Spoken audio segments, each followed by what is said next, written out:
Tudo começou, quando eu era criança, vou falar um pouco do como eu era antes. Desde muito cedo eu comecei a sentir atração homossexual, só que eu não sabia o que que era aquilo. Eu não sabia nem que existia uma palavra, um termo que definisse o que eu estava sentindo. Não conseguia entender. A partir dos meus 6, 7 anos de idade, eu comecei a me autoestimular sexualmente, sem saber também o que eu estava fazendo. E esse é um comportamento que geralmente se observa em crianças que foram abusadas ou aliciadas. Isso nunca aconteceu comigo, mas ainda assim eu estava manifestando aquele comportamento. Eu não tinha uma compulsão por isso, mas sempre que eu me autoestimulava, a partir dos meus 6, 7 anos, 8, por aí, depois eu me sentia suja, eu sentia muita culpa, eu começava a chorar. Eu não entendia muito bem por que aquilo era errado, mas eu sentia. E aí eu dizia: "Não, não vou mais fazer isso", só que eventualmente eu acabava fazendo de novo. E desde cedo eu senti esse desejo, essa atração.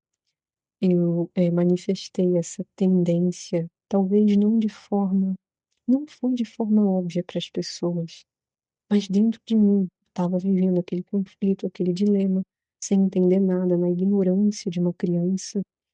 E eu só tô te dizendo isso para que a senhora entenda, não apenas que a homossexualidade não é uma escolha de uma pessoa. A homossexualidade não é apenas algo que uma pessoa faz, como sendo uma prática, da qual algumas pessoas, podem ou não se tornar adeptas, mas a homossexualidade mesmo, né, é uma condição de ser, uma condição de ser. A pessoa faz o que faz porque ela é aquilo. E eu tô te dando aqui um contexto do passado. Eventualmente, na adolescência, comecei, né, a me indagar: "Será que eu sou bissexual?", porque é uma palavra que eu tinha ouvido. Naquela época, as meninas da internet estavam dizendo isso, então eu pensava: "Será que eu sou isso também?". Só que não, eventualmente eu cheguei à conclusão, né, de que eu era homossexual. E eu tinha fantasias com isso, eh, fantasias sexuais. Tudo isso me autoestimulava, nunca fui viciada, eu nunca tive um vício compulsivo em pornografia, como algumas pessoas infelizmente têm, de assistirem a todo dia, a todo instante, a toda hora, no trabalho, no carro, onde quer que eu esteja. Mas eu também cheguei a consumir conteúdo pornográfico durante esse período. E até chegar, né, o tempo, a primeira relação que eu tive não foi física, foi por internet, né, durou alguns anos, um relacionamento à distância. Até que chegou finalmente o momento que eu tive uma relação homossexual, né, que foi quando eu me mudei para São Paulo, que eu me noivei com aquela pessoa, com aquela mulher, e convivi. Fui morar junto, tinha uma relação. Quando eu voltei para cá, e eu passei muitos anos nisso, e eu passei a acompanhar minha irmã à igreja, não porque eu tivesse me arrependido, mas porque eu pensava: "Ficar aqui em casa sozinha, entediada, sabe, isolada, é melhor acompanhar minha irmã mesmo", sabe. Só porque eu tô entediada, não porque eu tivesse me arrependido de fato. Eu estava mal, fui, comecei a frequentar, comecei a ouvir a palavra, aí o pastor Edmilson se aproximou de mim. Ele começou, né, a demonstrar interesse de me aproximar, começou a me levar de carro de manhã. Ele aparecia aqui na porta, né, para me levar à escola bíblica, que na época a escola bíblia aos domingos acontecia de manhã. E aí ele me convidou para fazer parte da pra participar das aulas de batismo. Ele falou: "Olha, Ju, você não é obrigada a se batizar. Ao fim das aulas, se você decidir que isso não é para você, não precisa se batizar, mas eu gostaria que você participasse das aulas. O que que você acha?". E eu aceitei. Comecei a participar das aulas de batismo.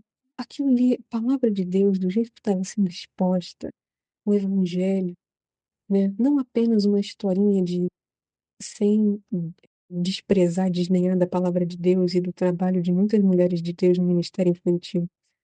Mas não foi apenas Noé e a arca, e Moisés e o mar, e Jonas e a baleia, o evangelho estava sendo revelado para mim, de uma forma que nunca havia sido revelada para mim na minha vida. Durante o período que eu estava lá em São Paulo, a partir dos meus 15 para 16 anos, eu comecei a achar que eu era espírita, kardecista. E aí eu comecei a ler, consumir literatura espírita, eu achava: "Ah, isso aqui é o que mais faz sentido para mim. É a religião, assim, mais coerente, né, tudo parece tão sensato". Aí eu li aquele Evangelho segundo o Espiritismo, achava que fosse uma coisa maravilhosa, mais inteligente do mundo, mas o pastor começou a revelar o Evangelho para mim, a revelar. E aquilo foi mexendo comigo. Em casa, eu comecei a ler a Bíblia, pegar a Bíblia da minha mãe, a ler, a examinar as escrituras, queria entender, queria saber, mesmo que ainda não tivesse verdadeiramente me arrependido no meu coração dos meus pecados, porque eu ainda pensava.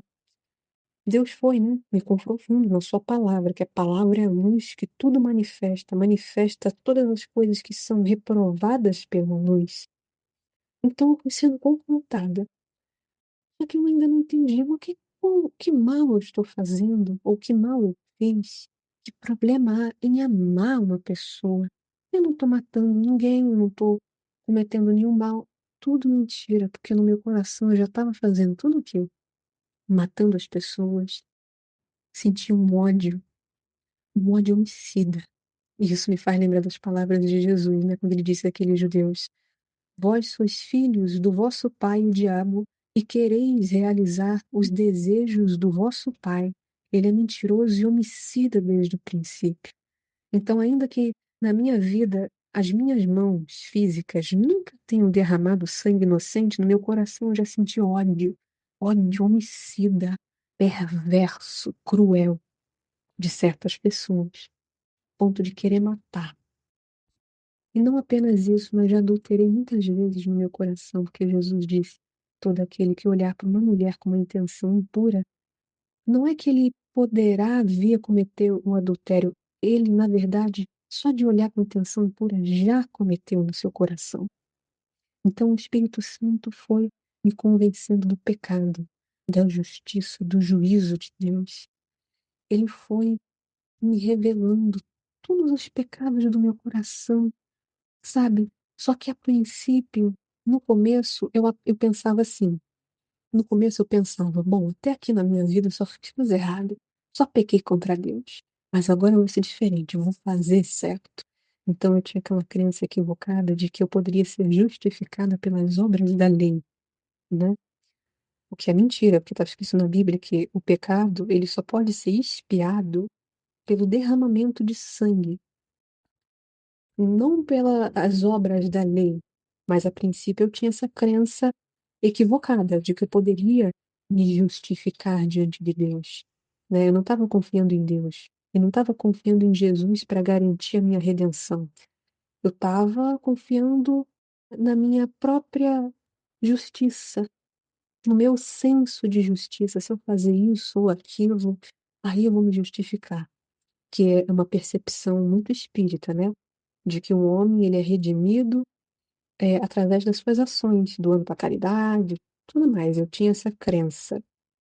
Mas Deus foi me confrontando, foi mexendo no meu coração, aí eu comecei a orar, não fiquei só na leitura da palavra, não fiquei só ali na curiosidade, não, comecei a orar. "Que isso é errado, Deus, qual o problema em amar?". E Deus me mostrou: "Não, minha filha, que isso que você sentia não era amor, era lascívia". Porque o amor ele se baseia no princípio divino, porque o amor não é um conceito humano, não é uma criação humana. O amor procede de Deus e é Deus. João, o apóstolo João diz: "Deus é amor. Todo aquele que ama é de Deus".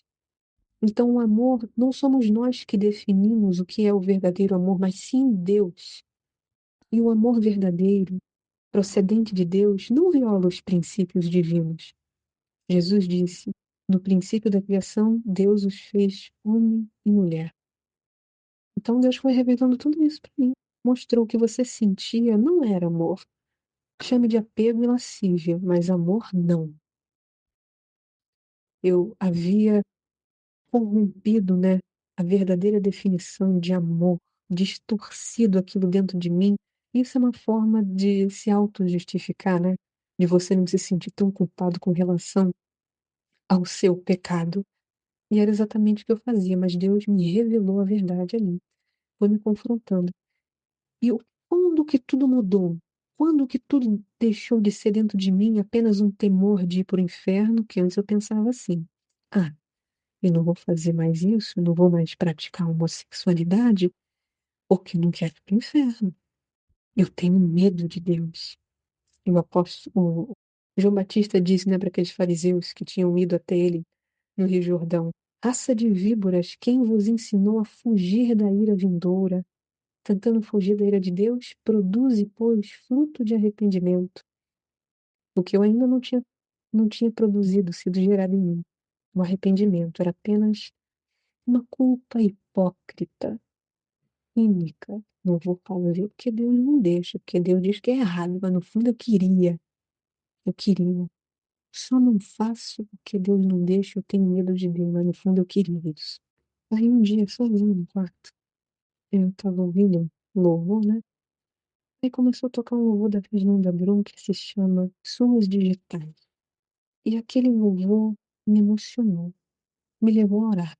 Fiquei de joelhos no quarto, sozinha em casa, porque a Bia tinha ido viajar para o Tio Branquinho, minha mãe estava trabalhando, eu estava sozinha. Dobrei meus joelhos, comecei a orar, comecei a confessar a Deus os meus pecados. Eu já estava, né, passando por todo um processo de confissão de pecados, né? Só que aquele dia ali eu confessei, rasguei meu coração, muito me quebrantei diante de Deus. Enquanto eu estava chorando, orando, enquanto eu estava orando e chorando, eu sentia dentro de mim uma agonia muito profunda. Eu sentia uma dor no meu coração. E eu sentia que dentro de mim, no meu coração, era como uma ferida necrosada que estava disseminando, difundindo e contaminando todo o meu corpo. A senhora já viu um membro necrosado? Se você não arrancar, ele contamina todo o corpo. Era assim que eu sentia que meu coração era. E aí eu lembrei das palavras de Jesus: "Do coração do homem procedem os maus pensamentos, os adultérios, os homicídios, as fornicações, as prostituições, os furtos, os falsos testemunhos, as blasfêmias, as calúnias, as ambições desmedidas. Todas estas coisas procedem do coração do homem e são estas coisas que o contaminam". Então eu entendi ali, o problema é o coração. Não se trata apenas de parar de fazer isso, de me abster da prática desse pecado. Trata-se de não cultivar esse pecado no meu coração. Só que eu confessei para Deus: "Senhor, ainda que eu nunca mais me envolva num relacionamento homossexual, eu não consigo tirar esse desejo de dentro de mim. Eu não consigo".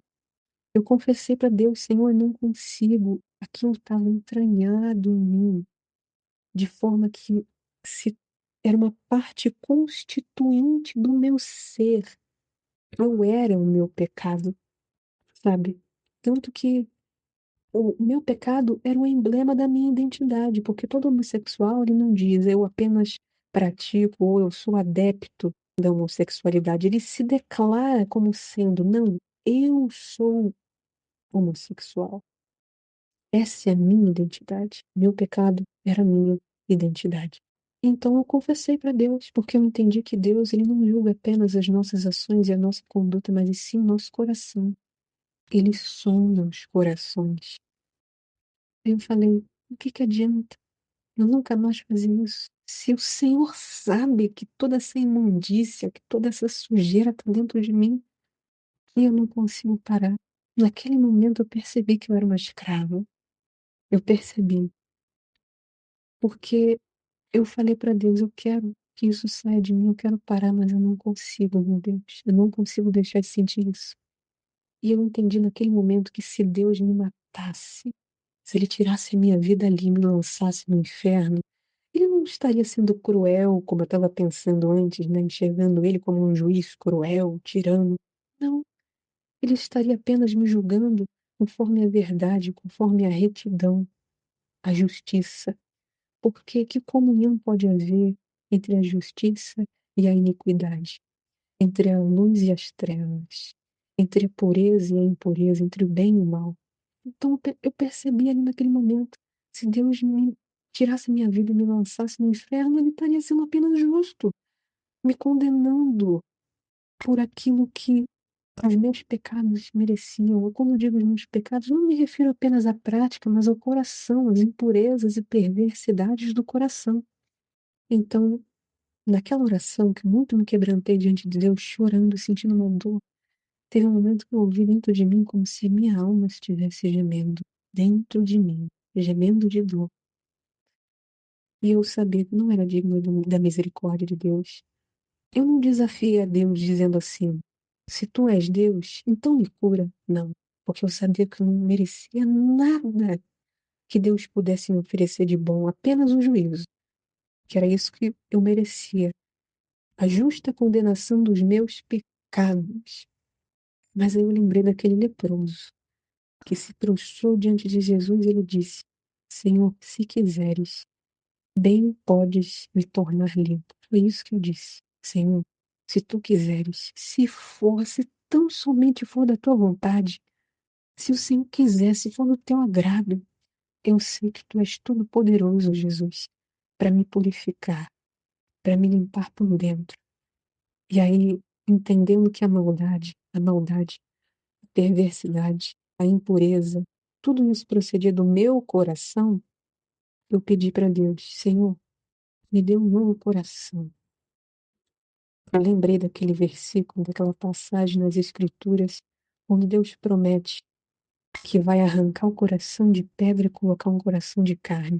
Foi isso que eu pedi. Naquele momento, quando eu fiz esse pedido, eu senti como se um peso de toneladas tivesse sido removido de mim. E essa a comparação, sabe, que eu uso para ilustrar o que eu senti naquele momento, o que aconteceu. Em um ato único definitivo, foi como se milhares de toneladas tivessem sido removidas de mim e eu fiquei leve. Eu lembrei daquela passagem das Escrituras referente à cura da mulher com fluxo de sangue. Está escrito assim: que após tocar na orla do manto de Jesus, ela sentiu em si mesma, no seu próprio corpo, ter sido curada daquele mal. Então eu senti uma paz que eu não consigo nem descrever, uma paz divina, sabe? E uma leveza. Eu mal estava tendo consciência do meu corpo, era como se eu estivesse flutuando, sendo sublimada, elevada. Antes eu estava me angustiando, sentindo muita dor, mas aí senti paz. E aí eu comecei a glorificar a Deus e eu disse assim: Jesus, como tu és suave, tu és tão gentil e o teu amor é tão leve. Foi porque foi isso que eu senti naquela hora, essa leveza. E o que que mudou? Depois foi só uma emoçãozinha, um chorinho e depois de volta à imundície do pecado? Não. Naquele dia, o pecado perdeu o poder sobre a minha vida.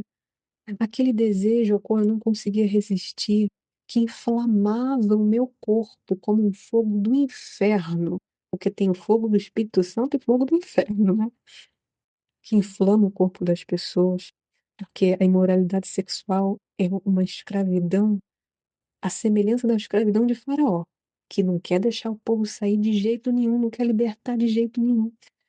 É como o vício nas drogas pesadas, crack, cocaína, porque vem uma explosão de dopamina, do hormônio do prazer que é liberado no seu corpo.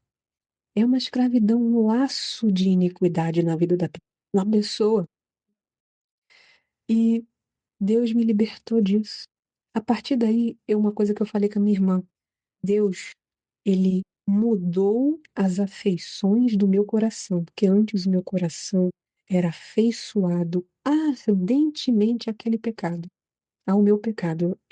Meu coração tinha afeição, se comprazia não em Deus, mas no pecado. E a partir daquele dia, essa corrente, esse aguilhão de morte, né, que está na Bíblia, que o aguilhão da morte é o pecado. Aquilo ali foi destruído, quebrado na minha vida. E foi isso que aconteceu. Está escrito nas Escrituras que o pecado não terá mais domínio sobre vós, porque não estás debaixo da lei, mas debaixo da graça. E também tem aquele versículo que, inclusive, é citado, né, nessa canção que eu escutei nesse dia em que eu fiz a oração, que me emocionou. A canção diz, citando o versículo das Escrituras: onde o pecado abundou, a graça de Deus superabundou, porque a graça é a única coisa mais forte que o pecado. É a graça que nos habilita a resistir às tentações, a dizer não, sem hipocrisia.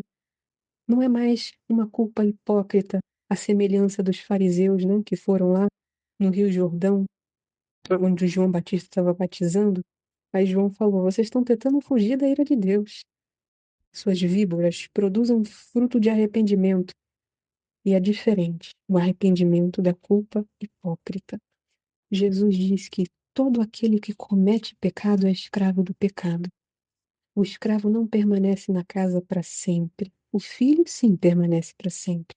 E se o Filho do Homem vos libertar, verdadeiramente sereis livres. E foi o que aconteceu na minha vida. Verdadeiramente eu fui livre. O Senhor é Espírito, e onde está o Espírito do Senhor, aí a liberdade.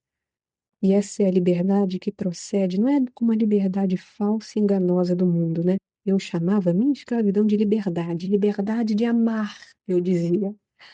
Apenas uma variação das muitas expressões do amor romântico da afeição humana. Era assim que eu dizia. Eu designava o meu pecado e chamava aquilo de liberdade, a minha escravidão. Mas a liberdade de Deus é aquela que procede do conhecimento da verdade, conforme Jesus disse: e conhecereis a verdade, e a verdade vos libertará. E novamente, a verdade, tem gente que pensa que é uma ciência, é uma teoria. Não, a verdade é a pessoa de Jesus Cristo, conforme ele disse: eu sou o caminho, a verdade e a vida. É essa a verdade que liberta. Então, quando eu ouço as pessoas dizendo: não é possível que Deus faça com que uma pessoa deixe de ser homossexual. Sabe o que eu penso? Realmente, né? Assim como não foi possível para Deus fazer com que Sara, uma mulher idosa, a quem já tinha cessado o costume das mulheres, deixasse de ser estéril para se tornar mãe. Ao longo da Bíblia, a gente se depara com muitos relatos, histórias, narrativas dos milagres, de como Deus fez com que as pessoas deixassem de ser uma coisa para que nele elas fossem transformadas em novas criaturas. Jesus fez o cego de nascença deixar de ser cego para que passasse a enxergar. Ele fez com que o paralítico deixasse de ser paralítico para que, levantando, carregando o seu leito, ele saísse por aí dando glória a Deus em alta voz. Ele fez com que Lázaro, que era um cadáver que já estava se decompondo ali naquele sepulcro, um cadáver podre, conforme Marta disse: Senhor, já cheira mal, já está fedendo, está podre. E assim eu estava, né? Eu não apenas estava morta nos meus pecados e transgressões, já estava fedendo, me necrosando. O apóstolo Paulo vai dizer que os enganos da concupiscência corrompem o homem. E era isso que estava acontecendo comigo. Mas assim como Jesus fez com que um cadáver deixasse de ser cadáver para se tornar um homem vivo e ressurreto mediante o poder da palavra dele, assim ele pode fazer. E ele fez. Ele pode fazer com que o bandido deixe de ser bandido para virar um homem de Deus, um pregador da palavra, como ele fez com Saulo. Era perseguidor da igreja, foi conivente no assassinato de Estevão.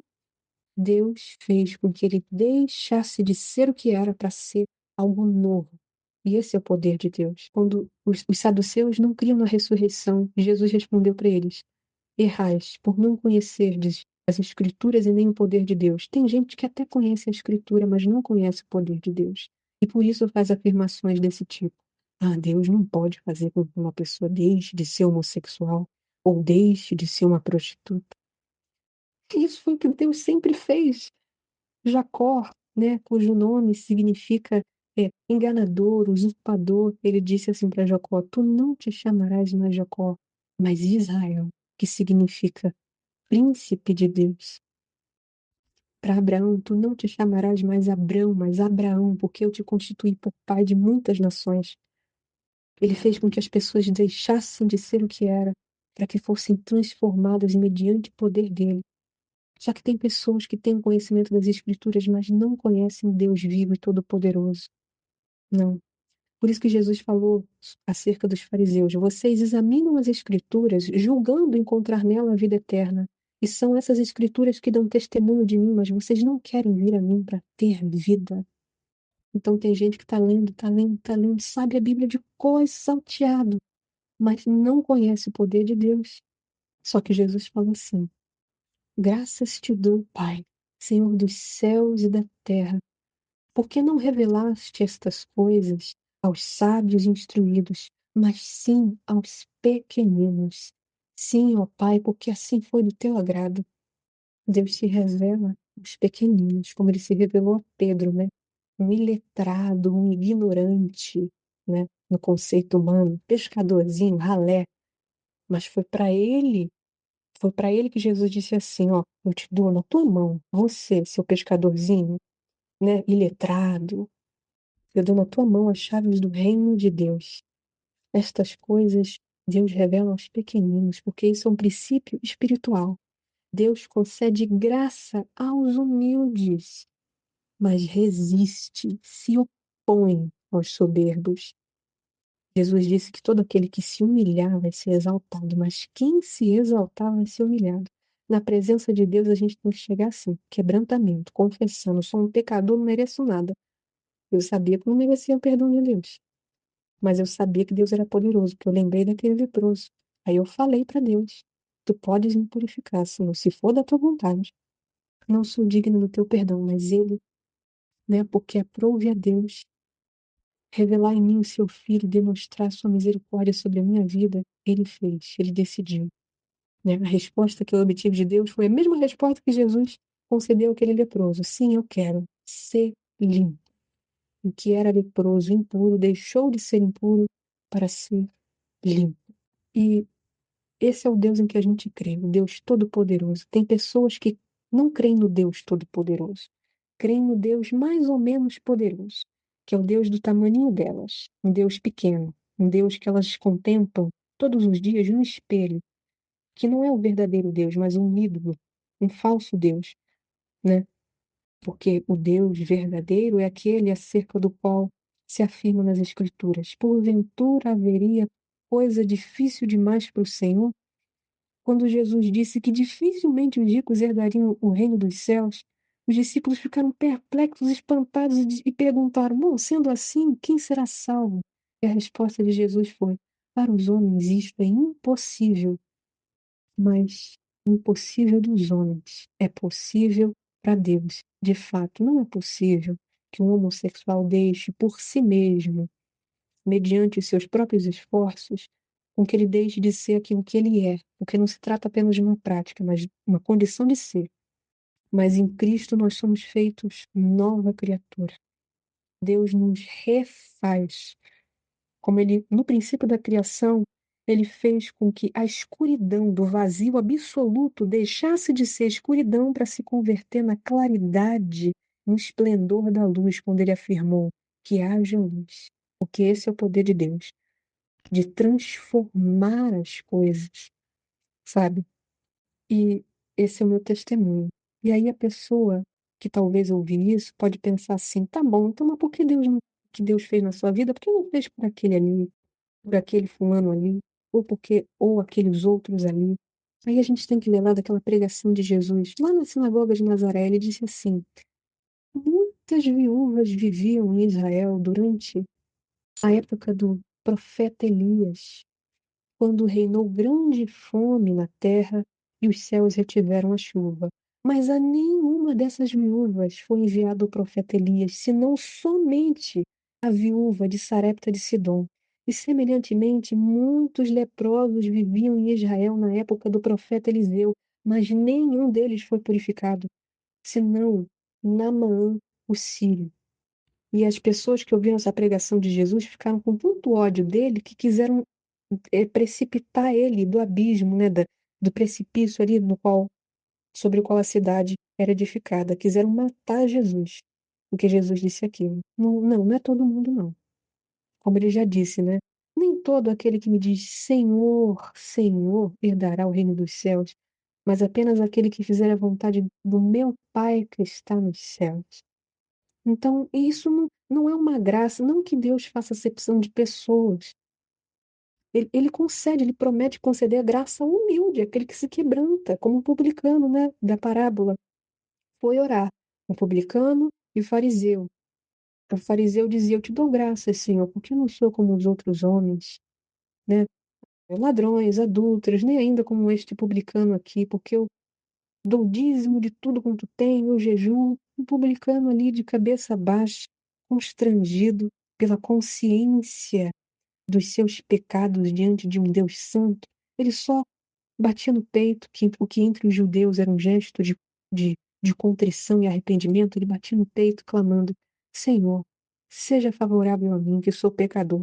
E Jesus disse: Este e não aquele saiu do templo justificado. Só que tem gente que se aproxima de Deus não com quebrantamento, mas na arrogância. Se tu és o filho de Deus, então faça isto ou aquilo. Se tu és o filho de Deus, então vai, manifesta por aí na minha vida, quero ver, né? A semelhança do diabo que tentou fazer com que Jesus tentasse, né, a Deus, cometesse o pecado de tentar a Deus, se lançando ali daquele precipício. Tem gente que se achega assim a Deus. Mas também tem aqueles que, sinceramente, né, homens de Deus que sofrem tentações e que eles podem falar assim: caramba, eu já pedi tanto a Deus, eu já jejuei tanto, clamei tanto, sem arrogância, né? Mas no quebrantamento, pedi, e isso ainda me atormenta. O apóstolo Paulo rogou 3 vezes ao Senhor para que removesse dele um espinho na carne, um mensageiro de Satanás que tinha sido enviado para esbofetear ele. Ele pediu a Deus para tirar aquele espinho, e a resposta de Deus foi: A minha graça te basta, porque o meu poder se aperfeiçoa na fraqueza. Então, às vezes, ele vai dizer: Não, você vai continuar passando por essa tentação, mas eu vou te conceder graça para que você permaneça de pé, para que você permaneça firme, fiel a mim. A minha graça te basta e o meu poder se aperfeiçoa nessa tua fraqueza. Ele é aperfeiçoado. E era isso, né, que eu tinha a compartilhar, como a senhora pediu. Desculpa aí os muitos áudios que eu enviei, né, fragmentados. Não sei nem quanto tempo ao total isso vai, né, dar. Mas era isso. As pessoas hoje em dia não têm mais fé em Deus, essa é a verdade. O próprio Jesus falou, né? Quando o Filho do Homem voltar, será que ele vai encontrar fé sobre a terra? As pessoas não têm mais fé. As pessoas não acreditam mais que Deus pode purificar, sabe? Talvez porque se decepcionaram, né, com a religião, não com Deus. Porque tem gente que pauta a fé na sabedoria humana, e o apóstolo Paulo falou: Eu estive entre vós, eu apresentei a vocês o evangelho não segundo persuasão de palavras, mas mediante o poder de Deus, para que a fé de vocês não se apoiasse em sabedoria humana. E aí essas pessoas, quando se decepcionam, né, diante de escândalos, de hipocrisia na igreja, começam a declarar: não, então Deus não faz, então não é possível. Infelizmente, ainda não tiveram uma experiência do poder de Deus, né, sobre suas vidas, porque Deus é aquele que pode realizar todas as coisas. E Ele mesmo diz: ainda que os teus pecados sejam como a escarlata, eles se tornarão mais alvos do que a neve.